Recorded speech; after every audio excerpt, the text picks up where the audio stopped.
ఓం నమో శ్రీ లక్ష్మీ వెంకటేశ్వరాయ శ్రీ మహాగణాధిపతయే నమః. గురవే సర్వలోకానాం విషజే భవరోగిణాం నిధియే సర్వ విద్యానాం దక్షిణామూర్తియే నమః. ప్రేక్షకుల నమస్కారాలు తెలియజేస్తూ మనం ఈ వారం రాశి ఫలాలు తెలుసుకుందాం. 12/4 నుంచి 18/4/2026 వరకు ఉన్నటువంటి గ్రహాల యొక్క పరిస్థితులను అనుసరించి మనం రాశి ఫలాలు తెలుసుకుందాం. చంద్రుడు మన విషయానికి వచ్చినట్లయితే చంద్రుడు మకర, కుంభ, మీన, మేషరాశుల్లో ఈ వారం చంద్ర సంచారం ఉంటుంది. ఇంకా మిగిలినటువంటి గ్రహాలు మనం చూసినట్లయితే పర్వాలేదు.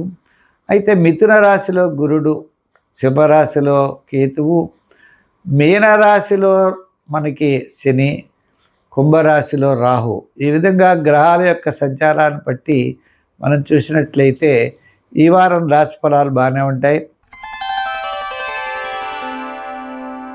మకర రాశి, ఈ మకర రాశి వారికి ఈ వారం అత్యద్భుతంగా ఉంటుంది. చంద్రుడి యొక్క బలం చూస్తే జన్మ, ద్వితీయ, తృతీయ స్థాన సంచారం, వార ప్రారంభంలో కార్యజయం, ధనలాభం, అలాగే మీకు వారపు మధ్యలో సామాన్యంగా ఉన్న వారాంతం అన్నింట విజయం సాధించగలుగుతారు.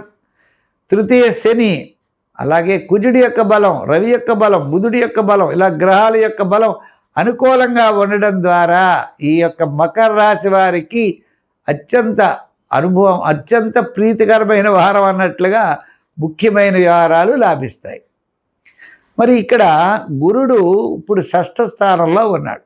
సప్తమంలోకి రావాలనుకోండి, అయినప్పటికీ గురు బలం లేకపోయినా మిగిలిన యొక్క గ్రహాల యొక్క బలం ద్వారా మంచి ఫలితాలు పొందే అవకాశాలు ఉన్నాయి.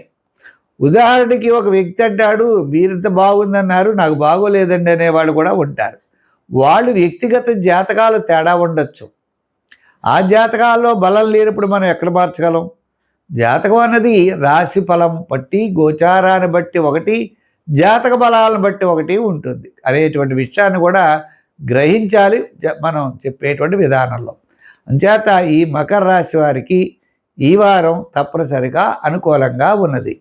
విద్యార్థులకి కాస్త పర్వాలేదు. రాజకీయ నాయకులు కొద్దిగా అవకాశాలు ఉంటాయి. వృత్తుల పరంగా కూడా కాస్త డెవలప్మెంట్స్ పర్వాలేదు.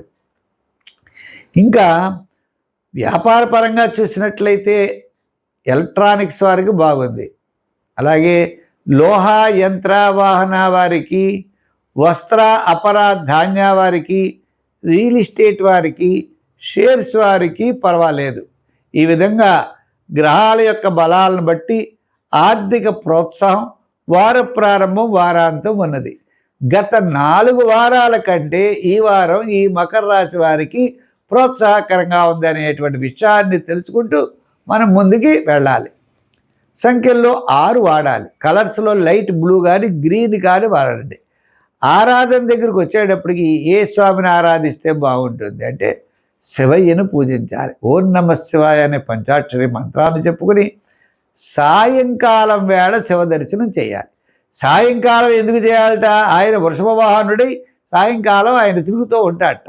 దేవతలందరూ కూడా కంటిన్యూ ఆయన కూడా ఉంటారట. ఆ సమయంలో ఆయన ఏది అడిగితే అది ఇస్తాడట. అంతే తప్పనిసరిగా సంధ్యా సమయం, సాయంకాలం వేళ సంధ్యా సమయంలో స్వామిని దర్శించి ప్రదక్షిణాలు చేస్తే అత్యద్భుతమైనటువంటి గురుబలంతో ముందుకు వెళ్ళగలుగుతారు.